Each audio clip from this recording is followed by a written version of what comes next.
Pronto, estamos no ar. Boa noite, pessoal. Boa Boa noite. noite. Boa noite. Boa noite a todos, boa noite a todas. Vamos lá então, né? Boa.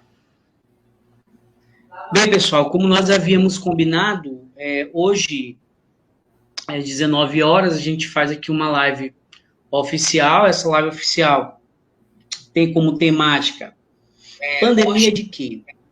Às 19 horas. Fake news, obscurantismo e anticiência em meio à expansão do coronavírus no Brasil. Nós já nos apresentamos naquela primeira live, né? E agora a gente vai fazer mesmo que o debate, né? Contando com a participação de todos que estão aí observando, vendo aqui a nossa live, certo? Eu sou o professor Márcio, né, professor de História. Temos aqui o professor Paulo Henrique, também professor de História, e o professor Carlos Eduardo, também professor de História. Né? Então, a gente traz esse tema, que, por sua vez, é muito importante para esse contexto, né? A gente já tinha sinalizado isso na live passada, e agora a gente vai fazer aqui todo um debate para desdobrar ainda mais essa temática, com o intuito de esclarecer alguns pontos e principalmente, colocar em discussão, né, uma temática tão importante como essa. Até para que a gente tenha um certo conhecimento, ou também possa avaliar a real situação que nós nos encontramos hoje. Então, a forma que a gente tem de se conectar, de nos conectarmos com o restante aí da galera que acompanha, né, alunos, professores, colegas, amigos, é essa, né, tá todo mundo confinado, né, por conta da pandemia. Então, a gente quer sim, como professor, né, falar, ouvir também, e esse foi o meio que nós encontramos de trazer essa questão, trazer esse debate e tornar ele mais público e dinâmico, né. À medida que a gente vai fazendo essas lives, a intenção justamente é essa. Tá? Passa aqui para Paulo. Então, como eu já disse, boa noite a todos, boa noite a todas. O professor Márcio já me apresentou, eu sou o professor Paulo Henrique, sou professor de História. Gente, hoje buscando fontes para sustentar a minha argumentação, eu me deparei com documentos, com decretos, com solicitações, com portarias de governos municipais, no sentido de solicitar por parte dos brasileiros e brasileiras, no dia, se não me falha, no dia 7 de abril, um dia de jejum e de oração, praticamente um Ramadã cristofundamentalista. E eu tenho certeza que esse dia de jejum e de oração ele não foi proposto pelas igrejas evangélicas sérias, pelas lideranças evangélicas sérias, pelas lideranças evangélicas dotadas de sensatez. Então, esse tema de hoje que está sendo proposto pela gente é extremamente oportuno, porque no momento em que a gente está aqui discutindo a anticiência e o obscurantismo, os anticientificistas, se assim podemos chamá-los, e os obscurantistas estão numa onda de histeria coletiva que cresce cada vez mais.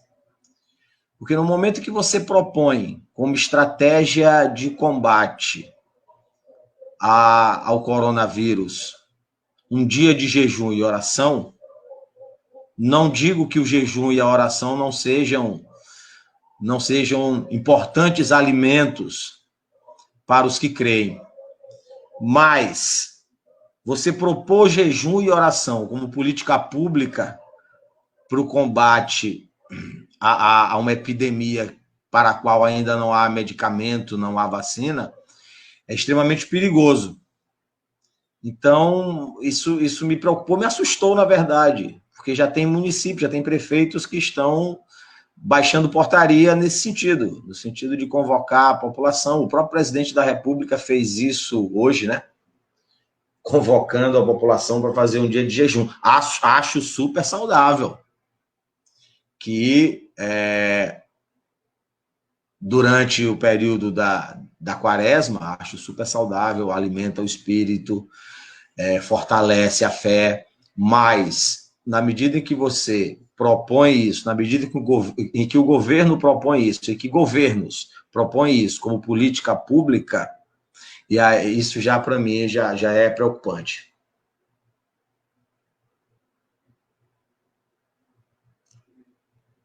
Carlos Eduardo, contigo. Boa noite, boa noite, boa noite, boa noite, Paulo, boa noite, Márcio.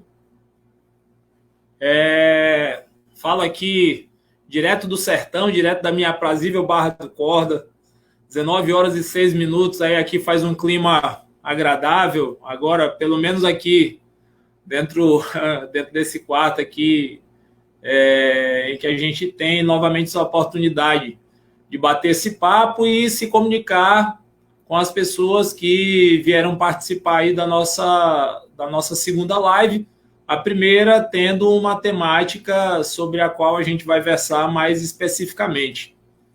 E o meu destaque é exatamente tentar pensar quais são os interesses que se ocultam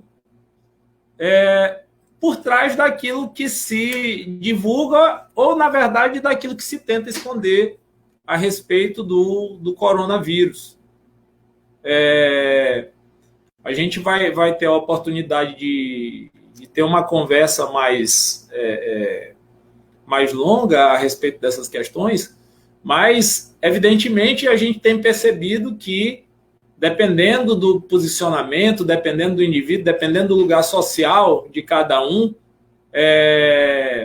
o que se fala e o que se quer esconder a respeito do coronavírus e do Covid-19, né, a doença em si, muitas vezes a gente percebe que existem verdadeiros abismos discursivos, verdadeiros hiatos de compreensão, existem informações inacreditáveis que são divulgadas aí a respeito dessas questões que gravitam em torno do coronavírus, que gravitam em torno da pandemia.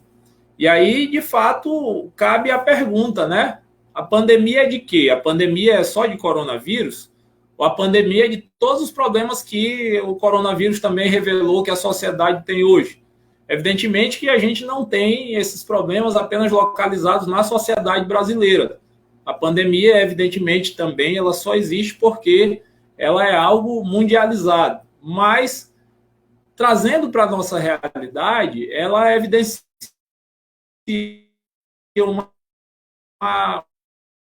uma série de chamadas que a gente tem visto muito claramente. O Márcio citou a questão do obscurantismo, o Paulo também citou a questão do obscurantismo, e esse obscurantismo ele tem ditado comportamentos de alguns elementos sociais e de alguns elementos que se revestem de discursos dos seus lugares, que às vezes são inacreditáveis. São os governantes dizerem que um indivíduo que não tem a menor formação relacionada ou estatística ou qualquer coisa do tipo, teria competência suficiente para poder opinar a respeito das profilaxias, a respeito do que é necessário para combater o avanço dessa pandemia. Então, essas questões todas, elas estão postas de uma maneira que, como a gente conversava no domingo, que é uma maneira extremamente perigosa. Eu vejo, na verdade, um perigo muito grande para a população brasileira nesse obscurantismo, né, de notícias falsas, né, dessas fake news. E realmente o tema da nossa live de hoje ele é bastante oportuno. Eu acho que é uma conversa necessária. Espero que a gente conte com a participação de muita gente também opinando, muita gente dando suas posições avalizadas, embasadas, porque é algo que se faz muito necessário nesse momento. Márcio. Ok, então vamos lá. Observando aqui a fala dos colegas, eu acho que a gente, como professor, tem muito a acrescentar, porque, veja bem, a questão da pandemia, ela aparece no contexto em que todo debate público ele já está contaminado por fake news. E isso é uma situação muito séria, por quê? Porque hoje nós estamos no vital. Então, qual seria a maior tarefa nossa nesse momento? Por incrível que pareça, é tentar sobreviver diante, não só de todo esse processo de desconstrução do conhecimento racional, científico, mas também de uma resposta muito imediata às fake news que estão sendo colocadas. Veja bem, então, hoje, a reversão da fake news quanto à questão do coronavírus, ela foi respondida de maneira imediata. Com que situação? Com os altíssimos números de pessoas que perderam a vida por conta da pandemia. Nós temos aí uma média de mortalidade altíssima, letalidade altíssima. Né? Então, para aqueles que, num momento como esse, acreditam, né, que é só uma gripezinha, ou que a HN1 foi mais letal do que o coronavírus, ou então que aquela mesma ladainha do vírus chinês, certo? Diante de uma realidade tão brutal, tão assustadora, mas ainda assim, por incrível que pareça, mesmo tendo essa resposta da vida prática, né, do dado da realidade, tem muitas pessoas que alimentam essas ideias porque também tem interesse, né? Jogam com uma intenção muito clara de desestabilizar a sociedade a partir, inclusive, desse número de mortos que estão sendo aí a todo momento veiculados, mas de uma outra maneira. Qual seria, né? Quem joga aí é tentar ou minimizar o impacto da Covid, né, do coronavírus, e infelizmente isso vai ser muito, muito, muito, muito ruim para a sociedade como um todo. A gente está observando isso, então a resposta que foi dada pela realidade, ela é muito, muito, muito negativa, né, uma resposta assustadora, mas a gente observa que tem pessoas que estão insistindo nessa narrativa. Mas por que tem pessoas que insistem e por que tem pessoas que acreditam? Então, vamos lá. O primeiro ponto. As que insistem porque tem uma retórica, um plano, um modelo específico para angariar algum tipo de poder, algum tipo de manutenção do status quo. Certo? Então, a gente pode observar, por exemplo, em alguns casos, como na Hungria, Viktor Orbán, nas Filipinas, o Duterte, eles estão endurecendo o sistema a partir da retórica do coronavírus. Para defender a sociedade do coronavírus, esses governantes estão aplicando leis severas. Certo? Então, veja que já tem aí um uso político, e um uso político letal, né, desse tipo de pandemia. E por que as pessoas também estão acreditando num conjunto de fake news muito amplo e diverso que está sendo colocado agora? Porque na sociedade brasileira, como eu falei anteriormente, já tinha um ambiente fermentado para isso. Nós estamos aí, acho que é mais ou menos uns 4, 5 anos com esse avanço das fake news, esse avanço da tecnologia que a gente tem hoje, mas não o avanço da qualificação de se utilizar isso, trouxe o quê? Trouxe um ambiente onde as pessoas acreditam piamente em tudo aquilo que está no WhatsApp, no Facebook, no Instagram. Então, nessa hora, infelizmente, a gente se encontra numa situação que é de crise civilizatória mesmo. Por quê? Porque você tem a fake news, obrigar, ou não obrigar, mas estimular muitas pessoas a irem para as ruas,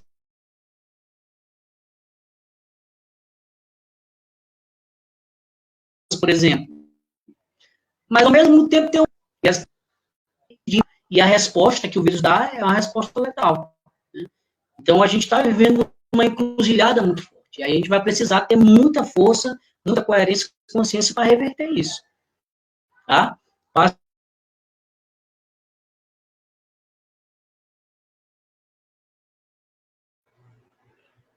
Estão me ouvindo? Eu estava pensando nisso, exatamente nisso. Mas eu concordo que exista uma retórica, uma narrativa cuja intenção é criar cortinas de fumaça, no sentido de desviar atenções, no sentido de cooptar segmentos neopentecostais, né, da sociedade brasileira, mas simplesmente a gente minimizar ou simplesmente negar, né, a existência do fato não faz com que o fato desapareça. Mesmo sabendo que é cortina de fumaça, é papel do historiador dissipar essas cortinas de fumaça. Então, na condição de historiador, eu sempre me preocupo em problematizar essas chamadas cortinas de fumaça. Compreendo que elas são para desviar o foco, mas, ao mesmo tempo, compreendo que elas estão aí para a gente problematizar. E falando em problematização, e fugindo um pouco do coronavírus, a questão da anticiência e do obscurantismo, ela também tem atingido com força a nossa ciência, né? O nosso saber científico enquanto historiadores. Antigamente soava como brincadeira, há 20, 25 anos, soava como brincadeira dizer-se que o historiador era um mentiroso porque não tinha vivido aqueles fatos que ele narrava. Até o Mark Bloch fala isso, né? Eu falo de pessoas que eu não vi, eu falo de épocas que eu não vivi, de fatos que eu não presenciei. E isso era, inclusive, tido como uma legitimidade, né? Poxa, o historiador tem a capacidade de construir fatos históricos, construir narrativas históricas a partir de coisas que ele não viu. A anticiência, e aí o Eduardo falou da ideia das pessoas que não têm conhecimento técnico e, a partir daí, querem desconstruir o conhecimento técnico a partir do achismo, a partir do simples ódio pelo conhecimento técnico. Não gosto do que tu estás falando, o que tu estás falando vem de encontro ao que eu acredito, portanto, é mentira, é bobagem, não existe. Então, hoje, centenas, se não milhares, se não milhões de pessoas se outorgam o direito de questionar o saber científico, não só de médicos, não só de químicos, físicos, engenheiros, mas de historiadores. Como se a nossa produção científica não fosse séria, como se a nossa produção acadêmica não fosse uma produção pautada num saber científico. Então, essas cortinas de fumaça, elas também fazem parte dessa tentativa de desconstrução, no meu ponto de vista. Essas cortinas de fumaça também fazem parte de uma tentativa de desconstrução do próprio conhecimento historiográfico. E também de construção, vejam só como é complicado. Ao mesmo tempo que essas narrativas anticientíficas e obscurantistas são cortinas de fumaça, elas também são tentativas de desconstruir o conhecimento científico, e no caso específico da gente, conhecimento histórico, elas também visam construir uma nova narrativa sobre a nossa narrativa. E, dessa maneira, eu me lembro, lendo coisas, tentando me inteirar do debate acadêmico que rola em torno da pandemia na Europa. Estava interessado ali em ver como a Europa estava lidando com essa pandemia.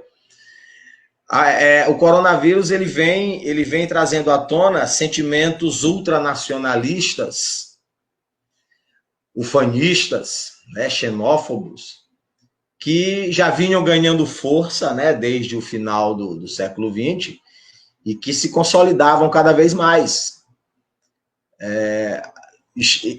E o Brasil, por extensão, também está nesse debate.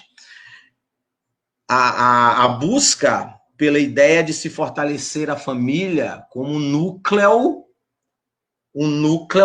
né, uma célula fundadora da sociedade. Fiquem em casa com suas famílias. Amem-se, cuidem-se. A ideia da família, a ideia da nação unida em guerra contra o coronavírus. E aí eu puxo isso para o meu campo de pesquisa, a ideia da guerra. Tudo bem que é uma luta, tudo bem que é um enfrentamento, mas a narrativa da guerra, né? A narrativa militarizada de que o Brasil está em guerra contra um novo inimigo interno. Já tínhamos o primeiro inimigo interno, que era a esquerda, agora temos o novo inimigo interno, que é o coronavírus. Para isso, a família de bem cristã, a família de bem patriota deve estar unida na luta contra este inimigo comum. E eu acho muito massa que a gente se debruce sobre essa questão. Eu acho muito interessante que a gente se debruce, eu acho muito interessante que a gente problematize essa questão. Eduardo?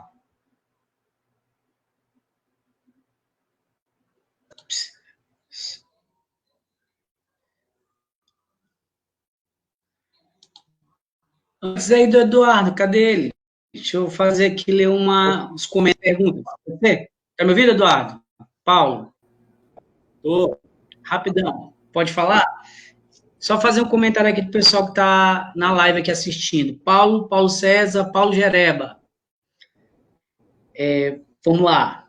Paulo Gereba aqui, ele fala que, né, inclusive, nobres companheiros, fiz umas considerações sobre o filme O Poço e faço uma reflexão sobre a relação entre as medidas, né, estatais e o controle do Covid, e o autoritarismo e o populismo, né? Esse aqui é o comentário de Paulo Gereba. Tem uma pergunta, tá? Do Ashley também, colega nosso. A atual crise de pandemia favorecerá uma possível hegemonia da extrema-direita no mundo ou seria um momento para as esquerdas retomarem o poder? Agora vai lá.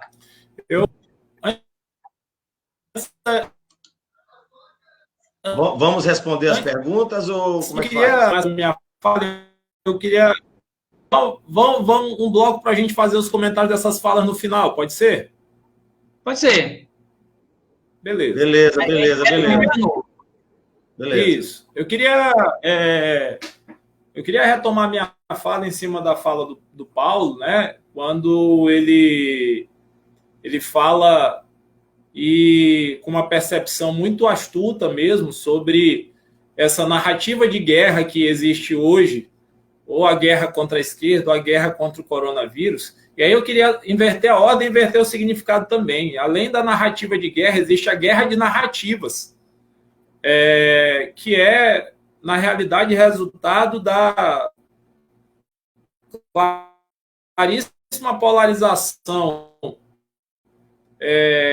que a gente absoluta aqui no Brasil, e aí eu falo especificamente do Brasil nesse sentido, mas a gente pode ver que esse é um fenômeno mundial, estuda essa questão na Europa, já desde a década final da década de 80, começo da década de 90, esse movimento autoritário, essa neo-ascensão da direita, né, ela já é algo que vai sendo construído, e aí depois passando, né, pela ascensão de Donald Trump nos Estados Unidos, mais recentemente, e aí chega-se aqui no Brasil a eleição do nosso excelentíssimo senhor presidente Jair Bolsonaro, mas esse cenário que a gente assiste hoje é um cenário de polarização em que essa guerra de narrativas tem um lugar de destaque. Existem algumas pautas que, há alguns anos, elas eram pautas de discussão, mas que não se colocava na mesa dessas discussões concepções de que determinadas pautas fossem de direita ou determinadas pautas fossem de esquerda. Não havia necessariamente uma apropriação ideológica de determinadas pautas. E eu falo de coisas mais abstratas, ainda não estou falando da doença, ainda não estou falando da pandemia. Existiam algumas questões que a sociedade discutia, existiam algumas questões que os movimentos sociais discutiam, existiam algumas questões que o legislativo discutia, mas que eram questões que não necessariamente eram ideologizadas. E, de uns tempos para cá, essas questões, na verdade, elas acabaram se transformando e sendo apropriadas como pautas, ou pautas apropriadas pela direita ou pautas apropriadas pela esquerda. Então, por exemplo, hoje, se você fala de proteção aos direitos humanos, que sempre foi uma pauta, na realidade, uma pauta que tem a origem lá no liberalismo do século XVIII, as pessoas dizem, olha, esse esquerdista, olha, esse protetor do direito dos manos. Então, outrora, aquilo que não se pensava passível de uma ideologização, hoje é. E as discussões que são travadas sobre a pandemia do vírus e a maneira como isso é encarado, por exemplo, aqui no Brasil, a gente pode perceber muito claramente que se insere nessa guerra de narrativas, se insere nesse contexto da polarização da sociedade, na polarização ideológica, na polarização dos discursos. Então, existe aquilo que eu chamo de uma retórica útil nessa propagação do obscurantismo, nessa propagação das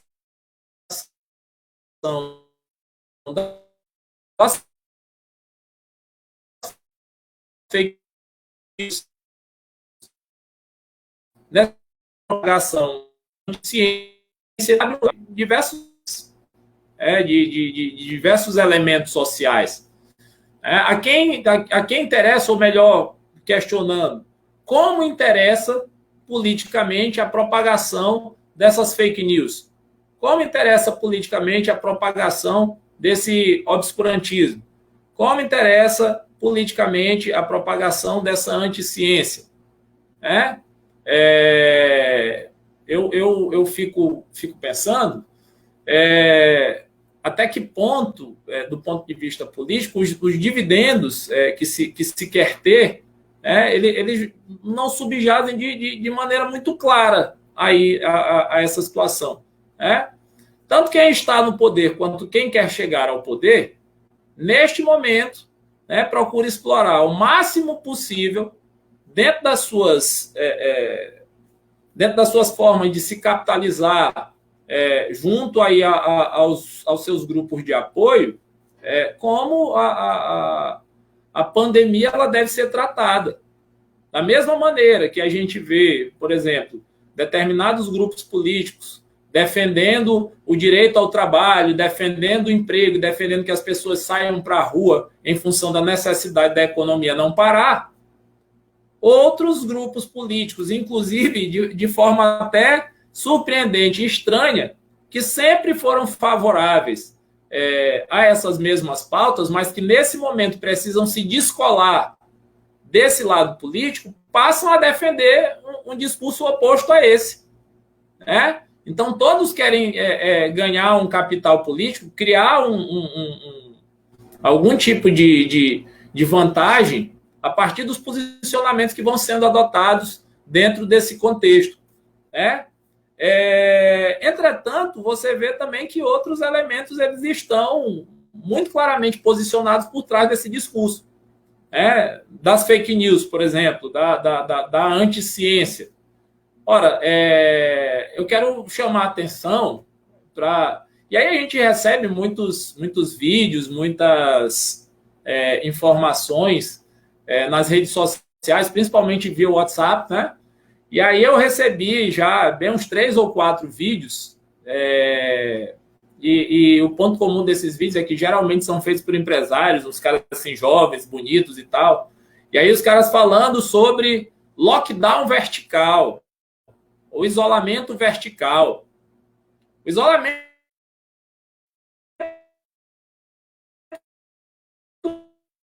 vertical são com recomendações da Organização Mundial de Saúde, que estão pautadas em pesquisas, que estão em observação do que está acontecendo pelo mundo.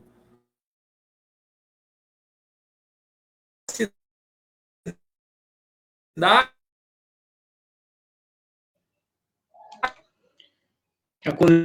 conexão aqui do Eduardo voltou. Voltou? Voltou, está com um pouquinho de falha. Estão me ouvindo agora? No som, agora tá bom. Falhou de novo no som.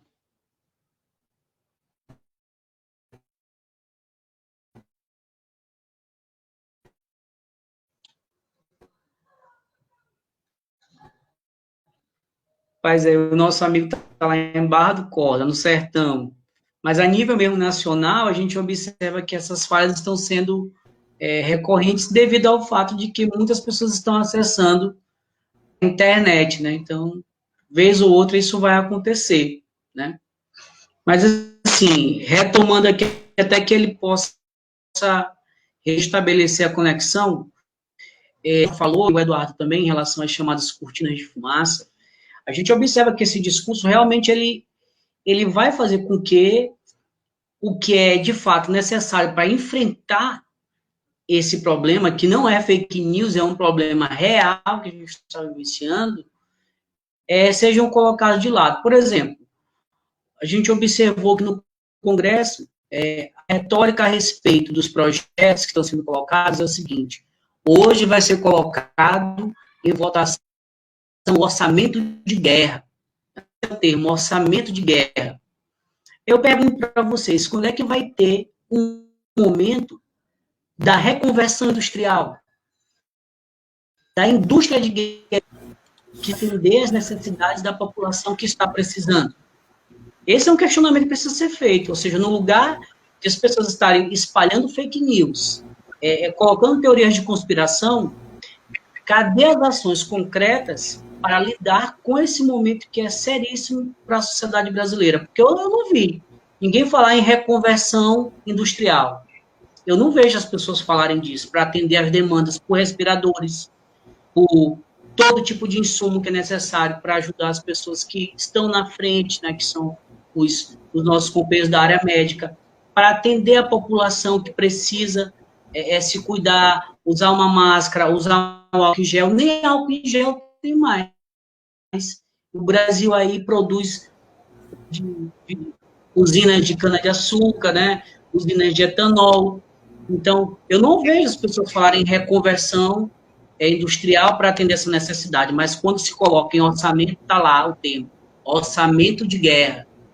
Quer dizer, o orçamento ele pode ser manipulado, mas a produção para atender as pessoas fica em qual lugar?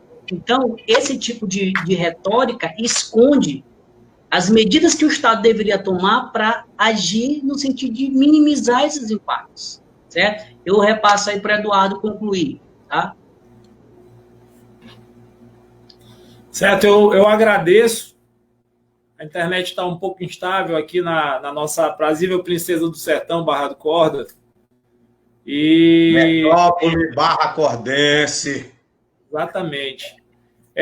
Então, como eu dizia, fala-se, por exemplo, em lockdown vertical, né? Lockdown vertical, na verdade, não é um conceito apropriado a princípio de nenhuma base na ciência médica. Né? É um conceito político empresarial criado para poder estimular o trabalhador a voltar a trabalhar, mas que efetivamente, em todos os lugares que eu pesquisei, nos relatórios da OMS, não há nenhuma recomendação, nem evidência que isso aí funcionaria, que isso aí evitaria algum contágio, isolar apenas as pessoas supostamente em grupos de risco. Então, discursos como esse, de anti-ciência, eles, na verdade, compreendem muito mais o interesse de determinados grupos sociais, como do empresariado. Né? Assim como Paulo falava ainda há pouco sobre o estímulo ao jejum, Quaresma, né? E antes disso, antes desse estímulo ao jejum, que aí eu acho que não cabe nem uma questão de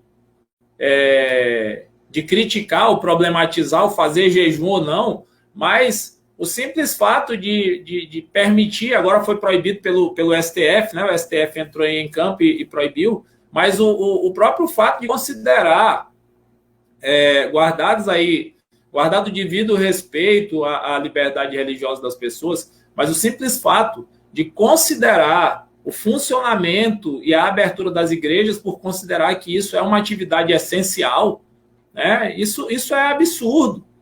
Me parece muito mais uma sanha de algumas lideranças religiosas em quererem continuar com os seus fiéis ali cativos e ativos, no sentido aí das compensações financeiras que isso pode trazer, do que efetivamente uma motivação espiritual. Então, você tem uma série de interesses que estão conjugados e que vão sendo colocados muito claramente nessas narrativas. E o que é que dá, pelo menos, uma ideia de substância e embasamento dessas narrativas? É exatamente esse anticientificismo, que se reveste, às vezes, de ciência e de discurso competente, são essas fake news que são espalhadas aí como ideia de verdade, né? E o obscurantismo que vai se proliferando nas mentes das pessoas e vai se consolidando através dessa grande rede de informações que as pessoas têm acesso pelas suas redes sociais. Isso aí é extremamente preocupante, porque na mente do homem comum, isso vai gerando marcas que são muito profundas e que são cada vez mais difíceis de desfazer. Então, o trabalhador, o indivíduo que é da classe média, mas que ele é empregado, que ele é dono de um pequeno negócio, ele imagina que o discurso que cabe a ele e o comportamento que cabe a ele dentro desse cenário social é exatamente aquele que cabe ao Roberto Justo, que vai dar a opinião de que só vão morrer os velhinhos e que vai se esconder atrás dos seus trabalhadores lá no seu apartamento muito bom, muito chique e muito bem protegido. Então, a grande questão é essa. Os impactos que vão advir dessa situação são impactos muito, muito grandes, muito profundos e muito sérios. Como o Paulo dizia na nossa conversa de domingo, o Brasil ele nunca foi um país... o povo brasileiro nunca foi um povo cujo comportamento seja historicamente guiado pela ciência, e eu concordo.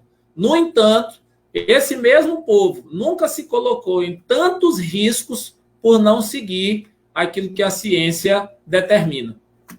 Márcio. Então é isso. A resposta que o vírus dá, ela é muito rápida, né? Então, todo tipo de fake news, todo tipo de minimização do impacto da Covid vai reverberar, vai descambar em um problema gravíssimo, seríssimo. Mas, como eu vinha colocando anteriormente, nessa guerra de narrativa, o obscurantismo ele cumpre um papel, a anticiência cumpre também esse papel, e as ações que são efetivas para serem realmente debatidas e colocadas em evidência para a sociedade, para a população, elas ficam de fora. Né? O que eu citava agora há pouco, antes da tua fala, Eduardo, antes de cair a conexão, era onde se fala, por exemplo, em você fazer a reconversão industrial para atender essa demanda, para produzir álcool em gel, para produzir respirador, para produzir insumos e todo tipo de EPI para os nossos médicos, enfermeiros e pessoas da área que estão na frente. A gente não vê ações muito, muito pequenas que não vão dar conta se a gente observar a evolução da pandemia. Ou seja, no lugar do que é realmente necessário, as pessoas debatem o quê? Se o vírus é chinês, certo? Se a HN1 matou mais ou menos que a Covid, que a gente já sabe que não é. Inclusive, hoje, uma reportagem da BBC diz, a Covid hoje, ela já mata muito mais do que uma das doenças mais letais que a gente tem, que é a tuberculose. Então, a gente já tem esse dado, já está claro. Né? Nós temos nos Estados Unidos hoje, batendo aí o recorde, mais de 1.000 pessoas morrendo por dia, numa nação que não tem sistema único de saúde, né? Mas que lá no começo, o próprio presidente, ele minimizou também, né? E diante, né, de toda a situação que agora, infelizmente, cai sobre a nação americana e também sobre a brasileira, eles tiveram que refazer a discussão, tanto o presidente dos Estados Unidos como o presidente do Brasil, porque a gente percebe esse alinhamento quase que automático do governo brasileiro ao governo americano, inclusive na narrativa, no discurso, certo? E aí as pessoas ficam o tempo todo debatendo essas questões pequenas, mas o principal qual é? É dar uma resposta à pandemia, uma resposta coerente, concreta. E nisso, né, esses grupos, eles vão, claro, angariando um apoio, né, de uma base específica. A gente sabe que essa base, ela também não é uma base coesa, mas é uma base que ainda está apoiando determinado aspecto político, né, ou apoiando uma fala de autoridade do presidente, mas a outra parte da população, ela vai sofrer da mesma forma, porque nós temos um presidente para o Brasil, então toda medida que ele tomar ou não tomar, ela impacta sobre a nação como um todo.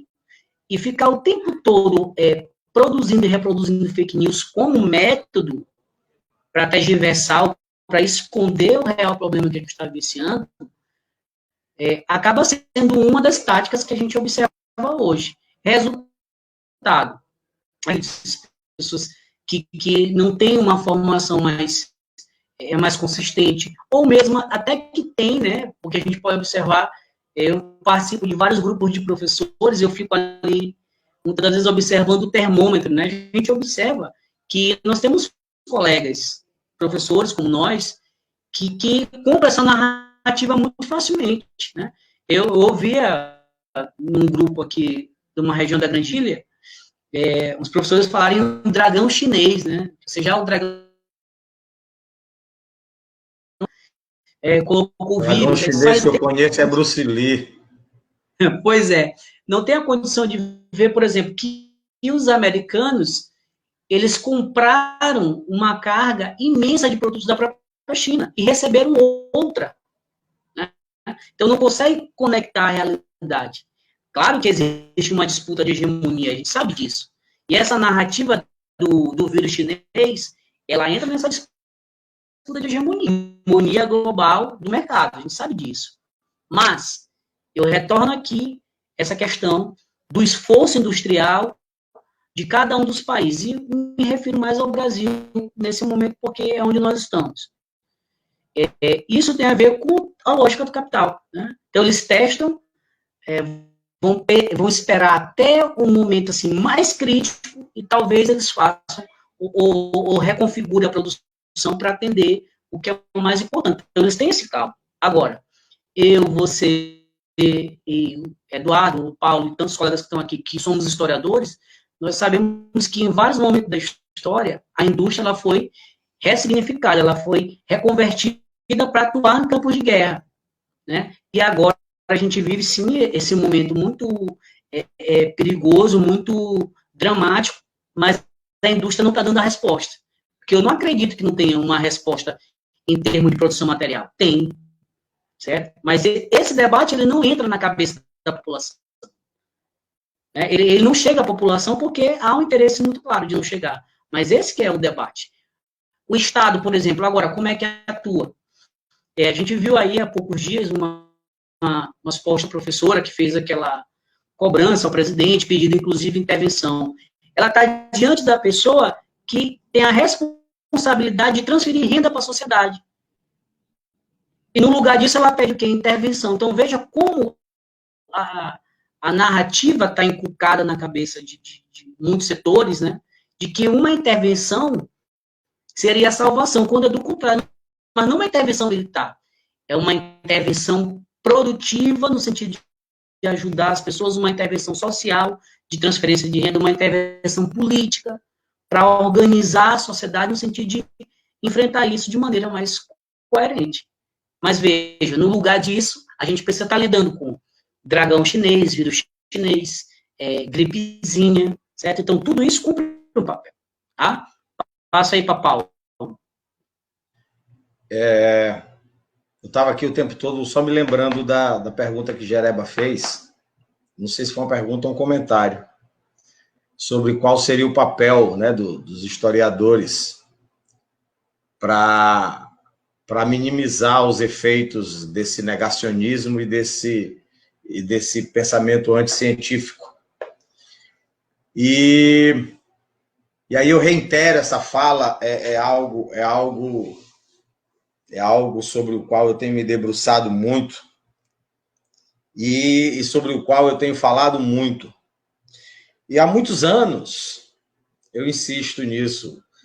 Eu Eduardo e Márcio, nós estudamos juntos, somos contemporâneos de UFMA, né, de Universidade Federal, e desde aquela época, eu e outros colegas, a gente insistia na ideia de que os historiadores de academia, tem professor que não gosta quando a gente fala isso, mas os historiadores, né, ortodoxos, aqueles cuja fala se dá especificamente mediante a escrita formal, a gente precisa descer do pedestal.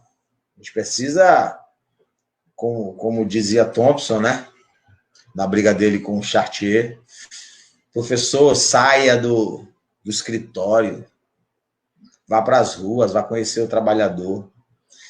Então, eu acredito que a saída para que o historiador, os cientistas humanos e sociais em geral, historiadores, sociólogos, antropólogos, filósofos, cientistas políticos e etc., para que a gente possa enfrentar em condições minimamente iguais essa indústria da anticiência, que por sua vez está diretamente ligada à indústria da fake news, a gente precisa ocupar, sobretudo, os espaços virtuais que esses produtores de fake news vêm ocupando. Esses produtores de fake news, que consequentemente também são os mesmos, você pode observar, são os mesmos produtores da anticiência e do negacionismo, eles cada vez mais vêm ocupando, e isso sobretudo de 2018 para cá, né, no cenário das eleições presidenciais, eles vêm ocupando espaços no mundo virtual cada vez maiores, com grau e produzindo coisas com um grau de sofisticação técnica e com uma narrativa metodicamente pensada, também sofisticados. Então é por isso que eu acredito que a gente tem que ocupar, nós historiadores, temos que ocupar esse espaço. Vocês estão aí falando, eu até anotei, vocês falaram, Márcio e Eduardo falaram em guerra de narrativas. A gente está perdendo essa guerra de narrativas porque nós temos ocupado muito pouco esse espaço aqui, ó, o espaço da web. Nós estamos aí ainda, hoje é a primeira live que a gente está fazendo, de forma bastante artesanal, via Facebook. Mas se você for no YouTube, rapaz, tem gente que está fazendo trabalho altamente profissional de produção de fake news. Não, e outra coisa, explicando tudo. Desmascarando os historiadores. Tem um tal de Brasil paralelo, doutor, que está se tornando... Olha como é perigoso. Tem um tal de Brasil paralelo que cada vez mais está se tornando a narrativa oficial da história do Brasil. Por quê? Porque esse pessoal tem ocupado cada vez mais e de forma extremamente profissional esses espaços virtuais. Então, Paulo perguntou, né? Jereba perguntou, como é que a gente faz? Isso que a gente está fazendo, cara, ocupando esses espaços. Esses espaços virtuais. E daí, isso daí, rapidão, Montanha. Rapidão, Carlos Eduardo. Daí, a gente, nessa busca por ocupar, a gente tem que se sofisticar, tem que se aperfeiçoar, tem que promover mesmo o debate nas redes sociais, promover mesmo o debate no YouTube, nessas plataformas, e com um nível de profissionalismo cada vez maior. Mas para que isso aconteça, é fundamental que a gente desça do nosso pedestal. O que seria descer do pedestal? O historiador, eu vou criar confusão, o historiador de gabinete passar a usar mais essa ferramenta, não ter medo dessa ferramenta, passar a fazer mais lives. Eu não vou me expor dessa maneira. Ou você se expõe dessa maneira, ou alguém que produz uma narrativa inversa à sua se expõe e essa narrativa passa a assumir uma característica de verdade. Porque a produção o saber nada mais é do que, e aí é Foucault, né? O saber nada mais é do que algo que é reconhecidamente aceito pelos seus pares. Então, a partir do momento que surgem outros grupos de pares produzindo o antissaber, esse antissaber vai tomar uma feição de verdade. Aí, Paulo, só fazer um comentário. E nesse sentido, as tecnologias de informação hoje conseguiram reunir esses grupos, né? Então, continua aí. Eu vejo também nesse sentido. Só um pause rapidão. Deixa eu fazer uma proposta aqui para vocês, que nós já estamos batendo aqui o nosso tempo, nos com a audiência aí bacana, pergunta.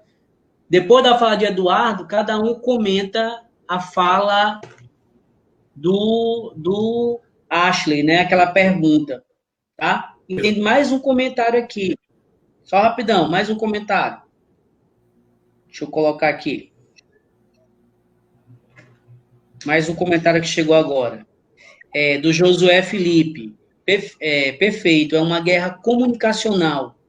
Por muito tempo, vinculamos espaços como o YouTube a futilidades. Lembro do documentário A Revolução Não Será Televisionada, que tem... Vou completar aqui, opa. Aqui tem, cena inicial, uma fala profética de Hugo Chávez com a sua equipe. Ele cobra o porquê de não estarem divulgando por todos os meios o número à época impressionante do bolivarianismo, mesmo depois de sofrer um golpe. Tá? Aí, Eduardo faz essa intervenção e depois cada um fala um pouco sobre a pergunta que o Ashley fez a respeito, né, da questão do Covid, estimular ou não a extrema-direita, tá? Ou o retorno da esquerda. Vai lá, Eduardo. Beleza. Eu quero repercutir a fala de Paulo, quando ele diz o papel do historiador, na verdade, dialogando com a pergunta de Jereba, quando ele fala desse papel do historiador. E aí eu na realidade, lembro muito das discussões que se travava, que, na realidade, não são apenas desse historiador de gabinete no seu comportamento, mas nos seus procedimentos desde a escrita. Muitas vezes, quando a gente produz dentro da academia, a gente produz para um grupo de iniciados, como tu estavas citando, buscando essa legitimidade dentro desse grupo de iniciados, mas aí o conhecimento ele acaba não cumprindo uma função sua que é fundamental, que é informar a comunidade, que é informar a sociedade. Isso também diz muito sobre o lugar e o papel que a academia tem para as pessoas durante muito tempo. Durante muito tempo a gente tem a academia, a gente tem a universidade distanciada da população. E esses espaços hoje de discussão, como as redes sociais, o YouTube, um canal como esse do Facebook hoje que nós estamos utilizando, com um papel que é realmente fundamental. A gente precisa ocupar esses espaços para que se possa desconstruir esse tipo de narrativas. E o historiador ele tem que ser cada vez mais consciente de que o seu papel é procurar aproximar-se da população. E não, inclusive, dentro lá do que dizia Mark Bloch, né, que toda ciência ela tem a sua estética. Às vezes a gente procura muito a estética do discurso do historiador, escolhendo palavras muito rebuscadas, que em nada nos favorecem na nossa tarefa de fazer com que a população compreenda determinados sentidos da sociedade, compreenda determinados sentidos das transformações e permanências pelas quais o ser humano passa ao longo da sua trajetória.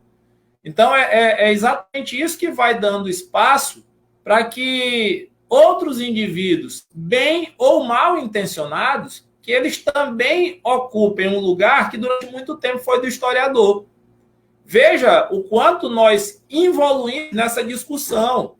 Porque eu me lembro que quando eu estava na faculdade, a gente discutia, por exemplo, a legitimidade de um cara como Eduardo Bueno de escrever sobre história, um cara que era jornalista. Aí depois veio o Laurentino Gomes, depois veio Hélio Gaspari, não sei se nessa mesma ordem, mas se discutia a legitimidade desses caras que, querendo ou não querendo, faziam trabalhos mais ou menos sérios, né? Trabalhos de pesquisa comprometidos com uma outra finalidade. Hoje a gente já tem obras que são condenáveis, como o Guia Politicamente Incorreto da História do Brasil, que vira, inclusive, série de um canal fechado, né, de televisão, que é escrito por aquele Leandro Narlock, de maneira, às vezes, inacreditável. Tem coisas que a gente lê ali que são inacreditáveis, né? E canais como esse que Paulo citou.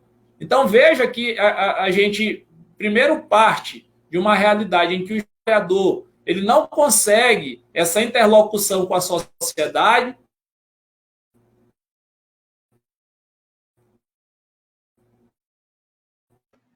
Travou de novo, Marco. Dentro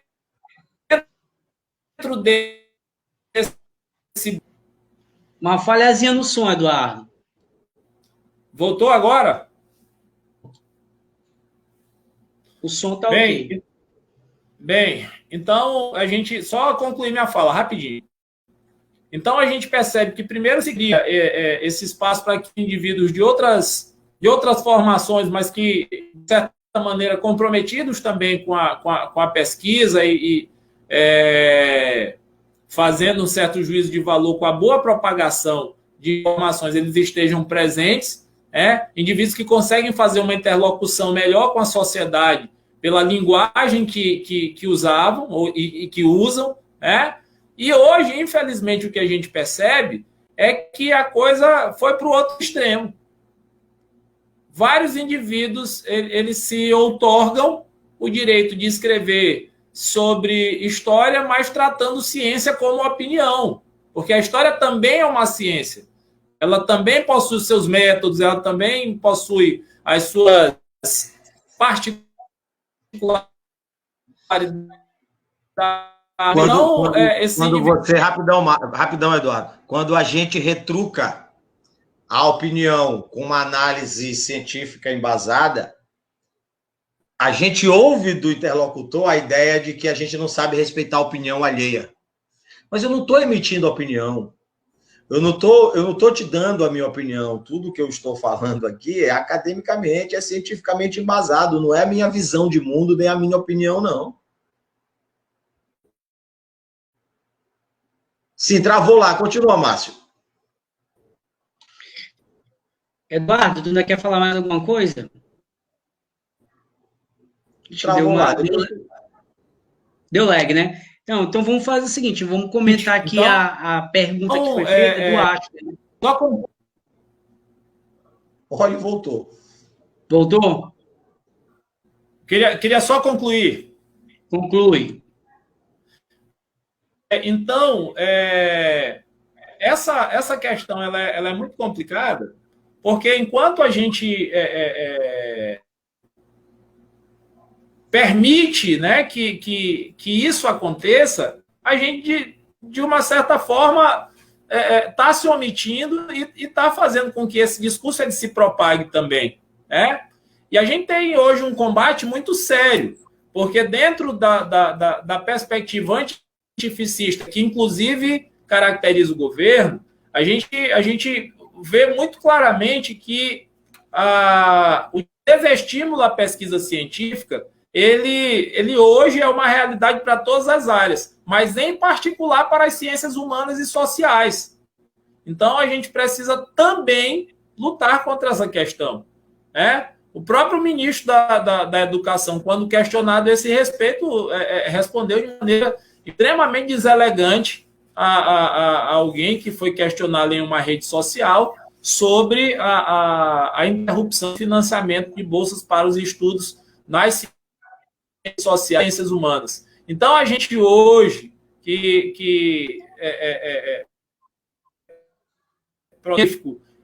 dentro dessa área, né, que produz a partir de uma lógica, a partir da pesquisa, a partir da investigação séria, a gente tem realmente uma série de obstáculos a enfrentar. Entretanto, temos que ser conscientes do nosso papel e temos que buscar outros espaços como esse que nós buscamos hoje e que vamos continuar utilizando para divulgar as nossas ideias e combater esse obscurantismo que graça hoje na sociedade brasileira. Márcio. Ok, então vamos cada um comentar aqui a pergunta do Ashley, só repetindo, para a gente poder encerrar. A atual crise da pandemia favorecerá uma possível hegemonia da extrema-direita no mundo? Ou seria um momento para as esquerdas retomarem o poder? Vou começar. Eu concordo com o Ashley, né, mas eu quero dizer que antes da pandemia, essa ascensão da extrema-direita ela já vinha acontecendo. Talvez em algumas regiões, como a gente está observando, eu já citei aqui, Filipinas e Hungria, esse processo ele possa ser aprofundado. Né? É um processo que está em curso, né, devido às medidas que estão sendo tomadas por lá. Até mesmo aqui no Brasil a gente não sabe, né? Mas isso não está fora do jogo, né? Por quê? A gente vai observar que a atual situação do capitalismo, na sua versão ultraliberal, só vai se sustentar com o governo autoritário. E neofascismo, fascismo clássico e capital, eles sempre andaram juntos. A gente observa até agora aqui no Brasil. Tem partidos que estão propondo, por exemplo, o confisco do salário do servidor público. Ou seja, se aproveitando da pandemia para aprofundar medidas neoliberais. Certo? Ou pode acontecer o contrário, mas vai depender muito. E o Estado, ele se fortalecer para dar uma resposta à crise. Mas também o outro aspecto político, a esquerda, diante a falência desses estados que não estão atendendo, ou desses governos que não atendem, também se colocar na disputa. Mas eu não acredito que, nesse momento exato, no Brasil, a gente possa ver uma esquerda mais forte por conta dessa situação que a gente está vivenciando. Porque a pandemia, ela colocou todo mundo em quarentena. A esquerda, ela vai poder atuar? Vai, nas redes, etc. Mas eu parto do princípio que a gente precisa fazer atuação no campo real também, no campo prático, né? Mas agora todo mundo em quarentena vai ficar difícil, mas em outras partes do mundo também pode acontecer ser feito. O certo é que, nesse momento, a expansão da extrema-direita ela já vinha acontecendo, se consolida, e a pandemia pode ajudar sim. Tanto um espectro quanto o outro, mas vai depender de muita situação. Paulo? Eu acredito que, em primeiro lugar, a esquerda precisa fazer uma autoavaliação. A esquerda brasileira, a esquerda latino-americana, a esquerda mundial, ela precisa fazer uma autoavaliação. E esse processo de autoavaliação demora. É igual, eu relaciono, é uma relação perversa, né? Mas é igual o sujeito que passa a frequentar o Alcoólicos Anônimos, né? Antes dele começar a frequentar o Alcoólicos Anônimos, ele tem que ter aquela ressaca moral. Mas essa ressaca moral, ela deve ser acompanhada da consciência de que ele tem um problema. E a partir do momento que ele percebe que tem um problema, ele procura ajuda. Procura se reinventar, procura se conhecer, se rediscutir, se ressignificar. Então, acho que a esquerda precisa passar por tudo isso. Primeiro, ela tem que ter... Ela está vivendo essa ressaca moral. Ela precisa se conscientizar que ela tem um problema, para daí ela começar a se ressignificar. Então, pensando nisso, eu acredito que a esquerda, na atual conjuntura, ela não tem condições de retomar poder, se é que o que eu entendo classicamente como esquerda, um dia sequer chegou ao poder. O que eu entendo classicamente como esquerda, pelo menos no Brasil, nunca chegou ao poder. Tenha chegado ao governo, mas não tenha chegado ao poder, né? Exatamente. E outra coisa, eu acho que a grande discussão, eu penso que a grande discussão travada hoje no Brasil não seria entre esquerda e direita, seria entre essa exacerbação das práticas neoliberais, já sendo inclusive redundante, porque o neoliberalismo já é a exacerbação em si, mas o que está em discussão para mim, é uma discussão muito clara, é essa exacerbação da ausência do Estado e a necessidade de retomada de um estado de bem-estar social, de um Estado nacional desenvolvimentista. Eu acho que a grande discussão que está posta nesse momento, para mim, de maneira muito clara, e essa crise desencadeada pela pandemia do coronavírus está deixando ainda mais clara, inclusive citando o Márcio com uma suposta professora que em vez de cobrar do Estado o seu papel de mantenedor do bem-estar social, ela vai cobrar do Estado uma ação no sentido de obrigar todos a irem trabalhar, independente das consequências do vírus. Porque eu quero trabalhar, eu não quero ajuda do Estado. E ela deixou isso muito claro. Eu não quero ajuda do Estado. Isso é que está em discussão.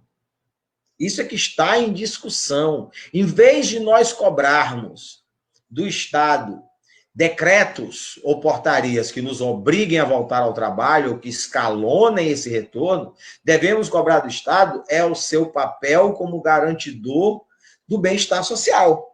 Então, para mim, a discussão. E esse bem-estar e o Estado como garantidor do bem-estar social, a gente sabe que não é necessariamente de esquerda.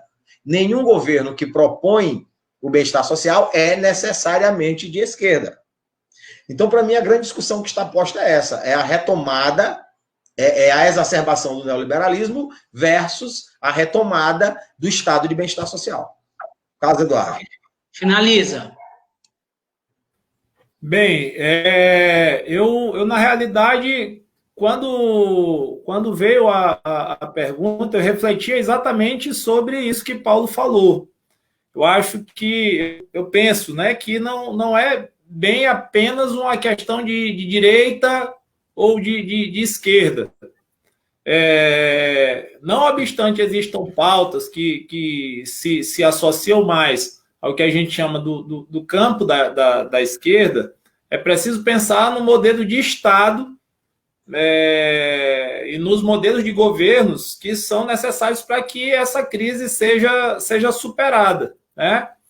E, de uma certa maneira, creio eu que mesmo as pessoas cujo pensamento tenha sido muito recentemente influenciado aí por Ludwig von Mises e congêneres, e que haja uma defesa intransigente da diminuição da atuação do Estado, seja lá como for, creio eu que a possibilidade da ausência de participação do Estado em momentos muito delicados e em setores muito estratégicos, essa fratura foi muito claramente exposta agora por essa pandemia.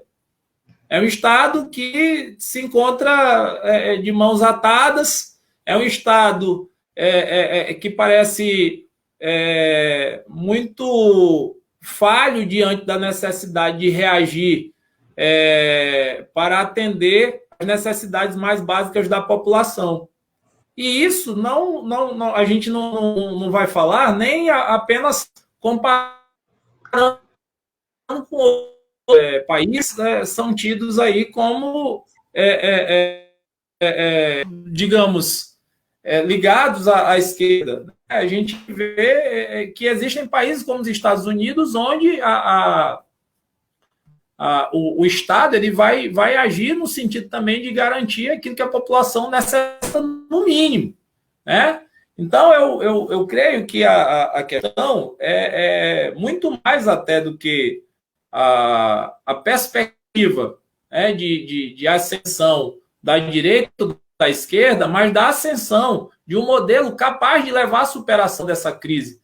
E aí o que eu percebo é exatamente tentar se buscar uma espécie de terceira via, que é o que Paulo, acho que na fala dele, deixou bem claro, né?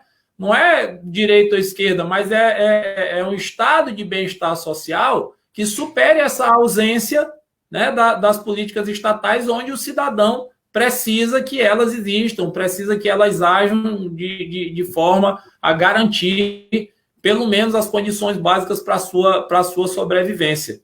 Eu acho que a coisa vai por aí.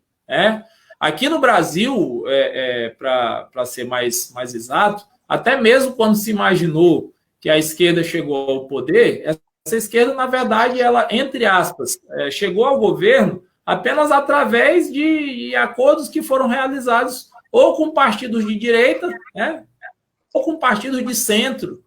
E isso comprometeu, inclusive, profundamente um projeto mais voltado às pautas que estavam ligadas a esse campo.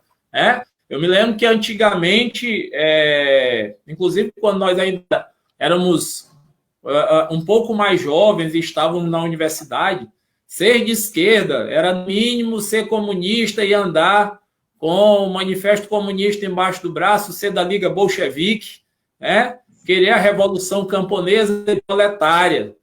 Hoje, ser de esquerda é simplesmente defender que o Estado garanta o mínimo para o indivíduo, que o Estado garanta o direito à educação, que garanta o direito à saúde.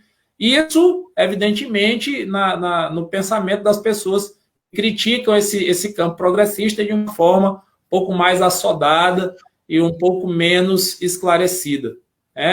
Eu creio em uma saída, mas com um modelo de Estado que seja responsável por uma nova arrancada na economia, por uma nova arrancada na concessão dos serviços básicos para a população. Se isso é ser de esquerda, então que seja de esquerda. Agora, esse modelo neoliberal, ultraliberal, que é defendido aqui no Brasil pela direita, que estranhamente gosta de se dizer liberal na economia e conservadora nos costumes, ele já se provou falho e ele já se provou insuficiente para poder atender às necessidades da maioria da população. Aqui é assim, Estado mínimo para o povo, Estado máximo para os detentores do capital, né? Que é uma inversão completa da ideia de liberalismo que tanto esses grupos defendem, né? Na hora que a coisa... O Estado incomoda até a página 2. Pois é. Quando a situação fica feia, é o Estado que vai lá e resolve. Eu vou ler um último comentário e deixar uma provocação para vocês aí pensarem. Lá vai. Do Felipe, do Josué Felipe. Está aqui na tela, dá para ver, galera? Acho que vai ao encontro do que o Eduardo falou. Eu estou aprendendo, estou mexendo aí, eu estou colocando os Você está comentários um na tela. artista. Exato. O que tivemos no Brasil foi o reforço da coalizão para a garantia política de conciliação. Hoje, colhemos as consequências dessa nova aliança com o capital. Acho que vai bem ao encontro do que Eduardo falou, que Paulo também falou. A provocação que eu deixo para finalizar aí é a esquerda socialista. Fica onde, né? Está fora do esquadro? Está sem opção? Depois a gente responde isso. É só para apimentar o debate. Um outro momento. Eu vou fazer aqui o encerramento. Só falta botar um sol na tua testa. Isso é para pensar, bora ver o que calma. A gente está debatendo, foi colocado aí as vias, né? Isso é para a gente pensar. Galera, eu agradeço muito a participação de todo mundo, acho que foi uma conversa maravilhosa, deu para a gente colocar aí as ideias, apresentar também as falas dos que participaram aqui. Eu só tenho a agradecer e, se Deus quiser, a gente vai retomar esse projeto, tá ok? Muito obrigado. Passei para Paulo. Gente, quero desejar a todos uma boa noite, todos e a todas uma boa noite, e dizer que nós estaremos aqui sempre acreditando que as redes sociais e sempre acreditando que o mundo virtual é também um espaço de debate de ideias acadêmicas, de ideias epistemológicas e ideias científicas. A história pública não é uma vergonha para o historiador. Ela está aí e cabe a nós sabermos usá-la da melhor maneira. Olá, Eduardo. Então, boa noite, pessoal. Agradeço aí pela oportunidade da conversa com meu amigo Marcos, que é sexta-feira de noite, todo mundo já em quarentena, mas o corpo vai pedindo aquela cervejinha gelada, e aí a maioria das pessoas realmente quer dedicar esse tempo agora, mas mesmo assim, temos aí alguns amigos que vieram participar do debate, vieram interagir. Eu agradeço as perguntas aí para Paulo, meu amigo José, meu amigo Ashley, todas as pessoas que entraram. Um grande abraço, uma excelente noite, esse final de semana. E na sexta-feira que vem, ou talvez até antes, a gente vai reunir aqui o grupo para avaliar a nova temática, mas na próxima semana o grupo São Maranhão do Litoral ao Sertão, ele novamente vai estar aqui fazendo uma outra conversa, um outro bate-papo, e a gente quer contar novamente com a participação de vocês. Hoje, a internet aqui na minha amada Princesa do Sertão não ajudou tanto, caiu algumas vezes, mas eu espero que na próxima oportunidade a gente tenha aí um upgrade técnico que não haja mais esse problema. Um abraço, rapaziada, e até a próxima. Tchau, tchau. Vamos encerrar aqui, galera. Valeu. Valeu.